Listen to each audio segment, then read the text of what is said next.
Air Raid, South Alabama taking on App State on a Thursday nationally televised ballgame. 3, 2, 1. Air Raid, South Alabama visiting App State in a nationally televised ballgame on Thursday night. It's Locked On Sunbelt.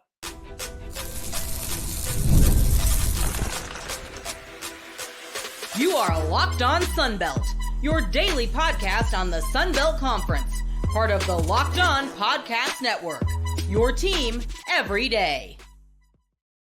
All right, Dave Schultz, Locked On Sunbelt, your team every day. Today's episode brought to you by FanDuel. Now through September 22nd, all FanDuel customers can bet $5 and get a 3-week free trial of NFL Sunday Ticket from YouTube and YouTube TV. Visit FanDuel.com to get started. All right, we will get to what could be a very high-scoring ball game here in a minute. South Alabama taking on App State tonight in lovely Boone, North Carolina. What about the Sunbelt sticking together? Again, Keith Gill has been much more reactive than proactive, and now someone looks to poach one of his teams. What happens if that falls? And then you have maybe UTSA, Tulane, and Memphis joining Texas State in the Pac-12. So lots to get over. But we got a ball game, and it's on national TV. Matt Berry with a call.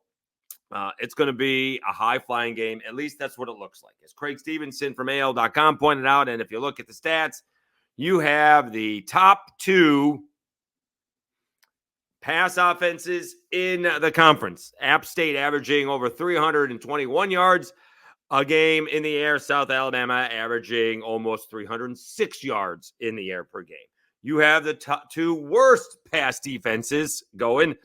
South Alabama bringing up the rear at almost 274 yards, and App State giving up over 269 yards per ball game. Now, having said that, it's basically I believe it's about one game for each, right? North Texas did a number on South Alabama, and Clemson did a number on App State. All right, so you have that. You may have, and I probably picked, who did I pick? I picked Madi as my player of the year. But Joey Aguilar for App State off to a good start. But Gio Lopez, if they can want to come up with another award, I guess maybe offensive player of the year, maybe. Gio Lopez may be the most dynamic player in the Sun Belt. He is off to a tremendous start, and he was limping around last week. He's already got almost 700 yards and 7 touchdowns, and that's in 2 ball games. Didn't play one game. So he's got more touchdowns and, well, not quite as many yards. Joey Aguilar, 964 yards, 5 touchdowns, 2 interceptions. Lopez he's got 689 yards last week, against Northwestern State. I understand the competition. I get it. But 15-19 for almost that 79% completion, 257 yards, and 4 touchdowns. I think he had 1 carry for 4 yards. He's still nursing a turf toe, but he is completing 60% of his passes. He's averaging 10 yards a pass, 7 touchdowns, and no interceptions. Joey Aguilar having a fine season as well, although his completion percentage is under 60%. Averaging almost 8 yards a pass. He's got 5 touchdowns and 2 interceptions. Of course, South Alabama has played North Texas and Ohio, which Gio Lopez did not play against, and Northwestern State, whereas App State played Clemson. So some of those numbers are going to be skewed, obviously, not in Joey Aguilar's favor. I think the key number in this one, we'll maybe talk a little bit about it later on, is that over-under is 62.5.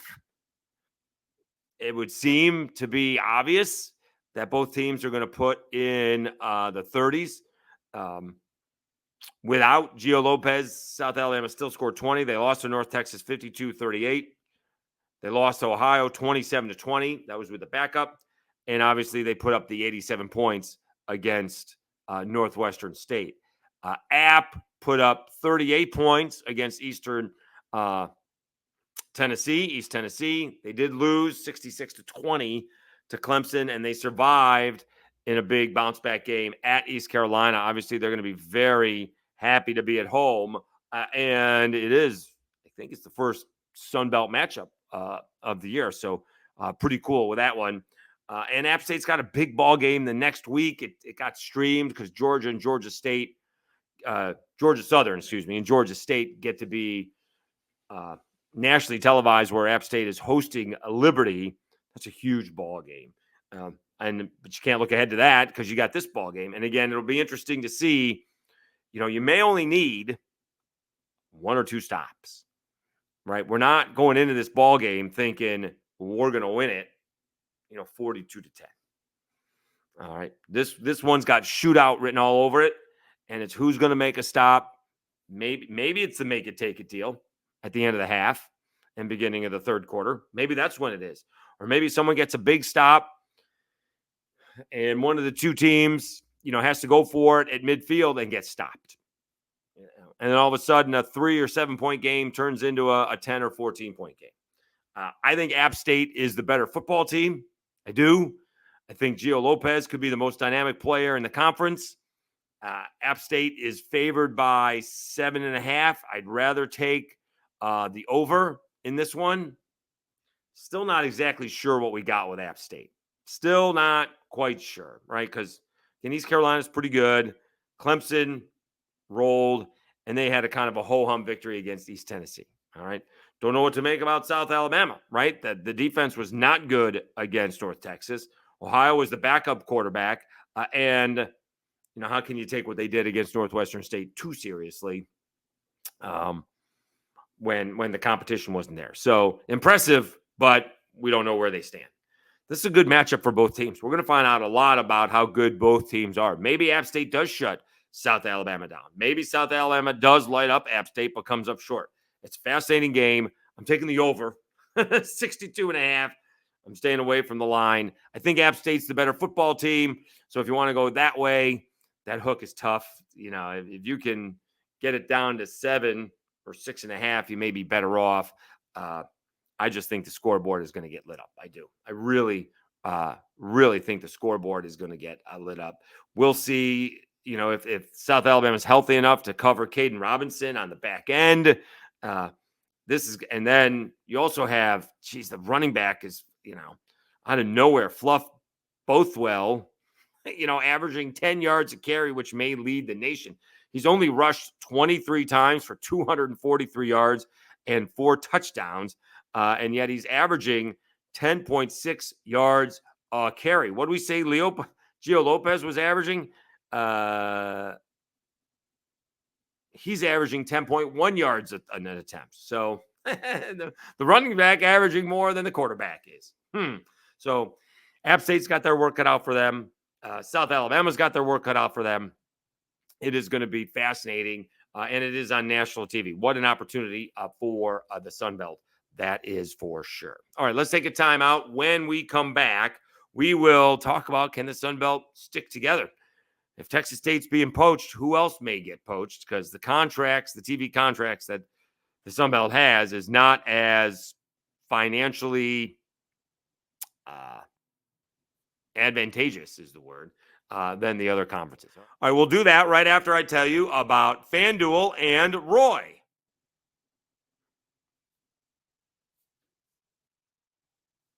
You've heard us talk a lot about FanDuel, America's #1 sportsbook. Well, we have something a little bit different for you. Now through September 22nd, all FanDuel customers can bet $5 and get a 3-week free trial of NFL Sunday Ticket from YouTube and YouTube TV. Then, with the YouTube TV base plan, you'll be able to watch every regular season Sunday afternoon out-of-market game. All you need is a Google account and a current form of payment, and you can cancel at any time. Just visit FanDuel.com and download America's #1 sportsbook. Still like the over in this one. 62.5, App State, South Alabama. Lots of offense, not great defenses. I do think App State is the better team. That 7.5, doesn't matter who's playing or when. That's always a dangerous line. If you can get that down to 7 or 6.5, preferably, I'd be more confident in that if you wanted to take App State. Obviously, if you're going for South Alabama, you want that hook. I have no idea what's going to happen in this game, except I think there's going to be a lot of points. Now, let me tell you about Roy. Hey, Sunbelt fans, have you heard about Roy? It stands for Return on You, and it's a new platform that lets you, the fans, get involved in NIL like never before. Excuse me, by making contributions directly to your favorite athletes. By supporting players directly, you can help shape rosters, retain talent, and keep your favorite athletes out of the transfer portal. And as you all know, NIL has changed the game for athletes. Roy changes the NIL game for fans. Directly support players. Roy allows fans to directly back their favorite college athletes. With Roy, fans can play a key role in shaping the future of their favorite teams, while athletes maximize their name, image, and likeness potential. And then when fans contribute to a successful campaign, they receive access to exclusive content from the athlete, such as their announcement decision, behind the scenes footage, and other personnel reflections, all of which are available only to the fans who supported the athlete. Download Roy for iOS or Android and enter code LOCKEDON, and you'll automatically be entered into a sweepstakes to win $5,000 cash. Visit joinroy.com for additional details. No purchase necessary and void where prohibited. Again, get the Roy app for iOS or Android and start making an impact on your favorite team. Use referral code LOCKEDON for an opportunity to win $5,000 in cash. Visit joinroy.com for more details. No purchase necessary, void where prohibited. Get off the sidelines and into the NIL game with Roy.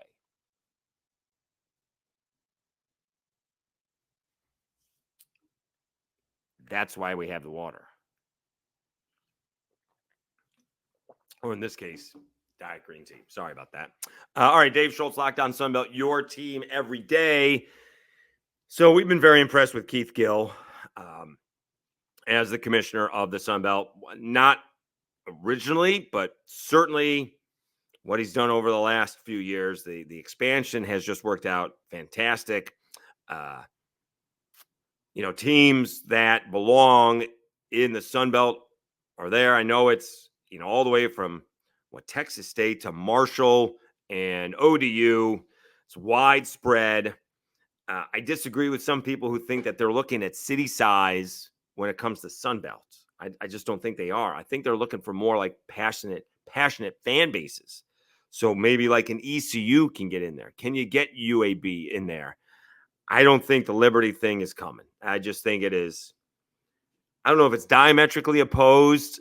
I don't even care about the religious aspect of it. It's the alcohol may have an issue about it. But the money that Liberty has it dwarfs some of the programs. I mean, JMU compared to ULM right now is kind of dwarfing. You throw Liberty in there, and it's a whole different thing. They have an unlimited budget, it would appear. So that's kind of rough. Again, do you go get Louisiana Tech? Louisiana Tech didn't want anything to do with the Cajuns or anybody else. Seems like it's really convenient. Someone suggested Jacksonville State, but this is about the Sunbelt sticking together. So I've jumped ahead. This is about the Sunbelt sticking together. And this is the only issue I would have with Keith Gill is, in this case, you're not playing offense, you're playing defense. When you're reacting, because he said in 2023, no, we're good where we are Sunbelt-wise, teams-wise. And then he said it again. And he's like, if something happens, we'll react to that. Well, now something's happening. The Pac-12 is up off of the mat with the Boise States and the Fresno States and the Colorado States and the San Diego States. And now they're coming for Texas. And now they may be coming for, Tulane and Memphis.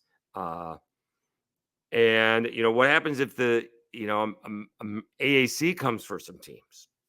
Who's left holding the bag when that happens, right? I mean, the Cajuns are in an interesting situation because they had a great crowd against Grambling. All right. It is half the stadium, but it was a great crowd. They should have a great crowd for Tulane. All right. They're building this brand new side of the stadium that will actually be highlighted moving forward because the press box and the cameras are going to be on well, not the press box. Well, maybe the press box, but the cameras are going to be shooting towards the new side in 2025. So it's going to look really good. But again, like my orange on a different subject, I'm terrified that Syracuse is going to be, when the music stops, they're not going to be anywhere. They're going to be like UConn, but without the championship level basketball squad right now. And, could the Cajuns, and ULM be left holding the bag, right? Lafayette's a great market, could be a very good market. It hasn't supported the Cajuns over the last, I wouldn't say decade, but, Billy Napier could never draw crowds. Now, year number 3 was COVID. Yeah, year number 3 was COVID. But in 18, no. 19, no. Didn't sell out Sun Belt Championship game. Nope. So it'll be interesting to see on what happens there. And you're just trying to hold this together. And hopefully Keith Gill hasn't waited too long. Again, it's by the time we hear things, I presume they hear it before we do. I just do. Whether that's a day or two or a couple hours or two, they're holding it together. And we'll see who the Pac-12 wants to poach. It's not quite as, since it's not exactly, joining the ACC or the SEC or the Big Ten, right? This is, the Pac-12 is still going to be a G5 level program. They're not going to be Power 5 just because they were. Not if you're getting a bunch of teams from the Mountain West and the Sun Belt. So we'll see. Although I do believe, and I'm really good at talking out of both sides of my mouth, and I'll do it right here. The reason the Pac-12, and we'll talk about this in the next segment as well, wants Texas State because San Marcos is a nice TV market.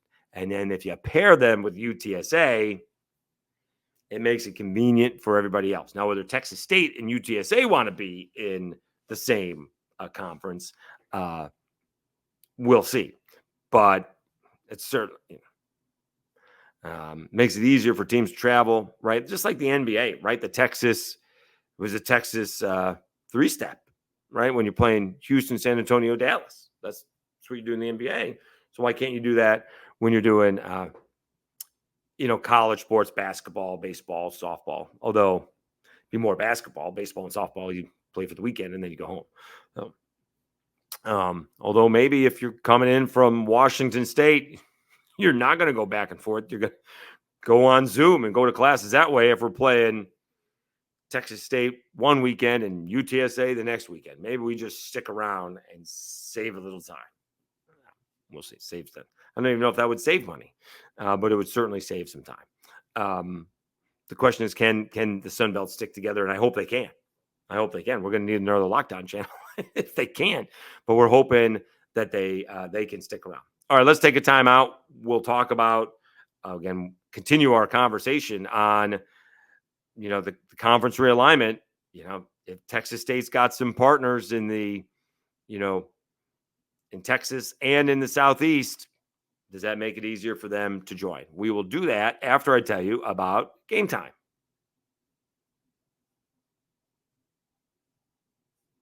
Game Time has a new feature called Game Time Picks that makes getting tickets for your favorite live events even easier. Game Time Picks filters out the fluff to show you only incredible deals on great seats so you don't have to waste time searching through thousands of tickets.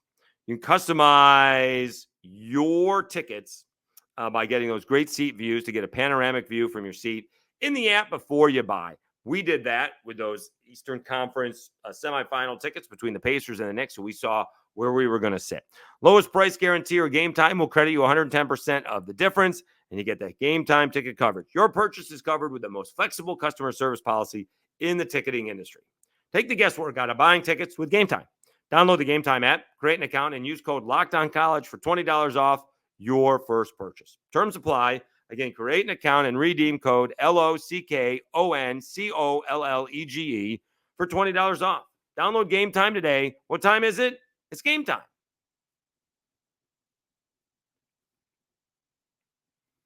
All right, Dave Schultz, Locked On Sunbelt, your team every day. Excuse me. By the way, 6 Power 5 matchups this week. 6. And that doesn't include the Cajuns and Tulane. Do I have that right? Let me make sure I got this right. Before we get to the next conversation. James Madison, North Carolina, Marshall, Ohio State, Arkansas State, Iowa State, Virginia Coastal, Georgia Southern, Ole Miss, ULM, Texas. 6 Power 4 matchups, I should say. 6 Power 4 matchups. That's outstanding.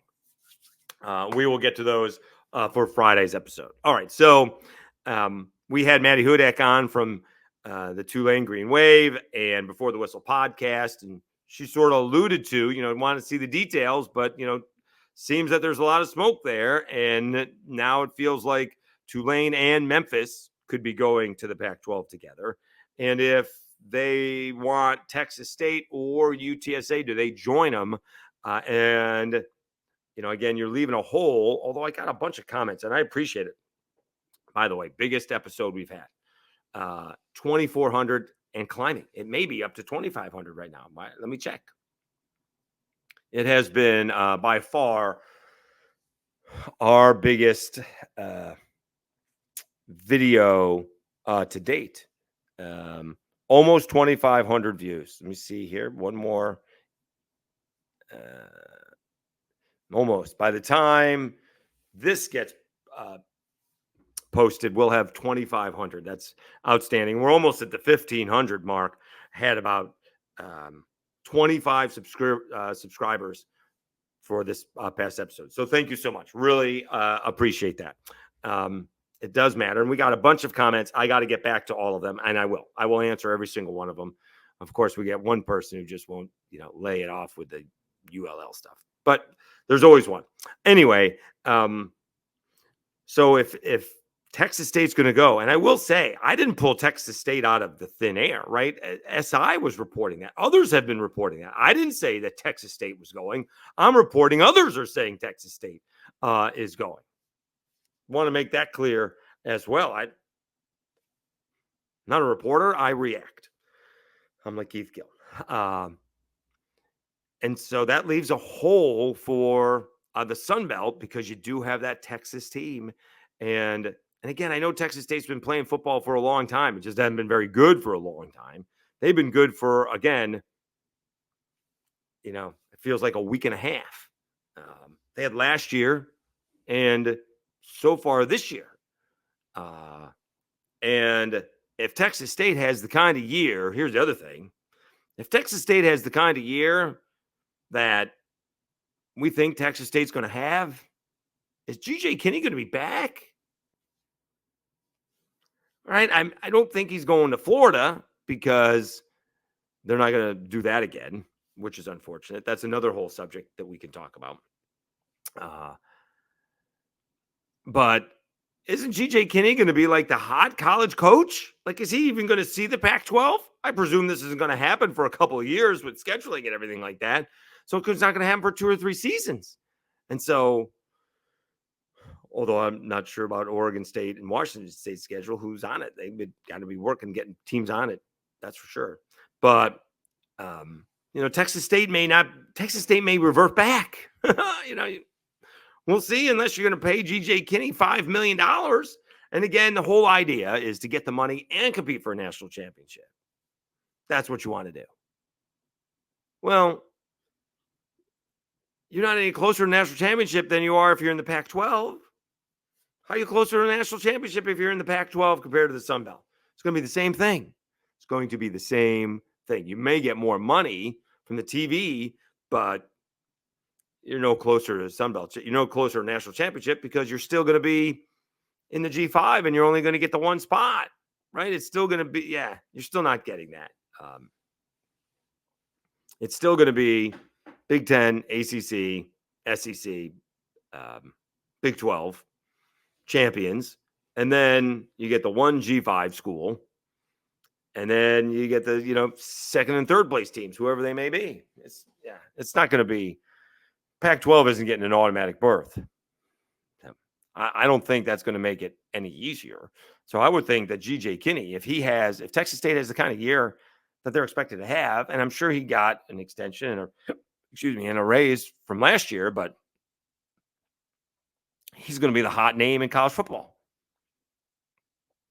Where that's going to go, I don't know right now. I mean, you can't tell me that Jeff Levy's not going to last. They're not going to go through their third coach. He would be their fourth coach in 4 years. That's not going to happen, right? And something always comes up, right? So we'll see. James Franklin always seems to be hanging on, up in Happy Valley. And G.J. Kinne played quarterback for the Eagles. We shall see. But this is happening fast. If I could put a couple episodes out a day, I can't do that. We could do the on-the-field stuff and the off-the-field stuff. Unfortunately, that's not feasible right now because I think there is a lot to talk about, and I think it happens fast. I think it's going to happen rather fast. We'll see where we are come Monday because stuff's happening fast. All right. Again, thank you so much. We're about to hit 1,500 subscribers. Wouldn't be surprised if we get that over the weekend. We got a lot of ball games. We will try and recap the South Alabama App State game, and we will preview all the other ball games again. Ton of good ball games. Again, six Power 4 matchups plus the Cajuns and Tulane. So, all right. Thank you so much for tuning in. I'm your affable host, Dave Schultz. You've been watching and listening to Locked On Sunbelt, your team every day.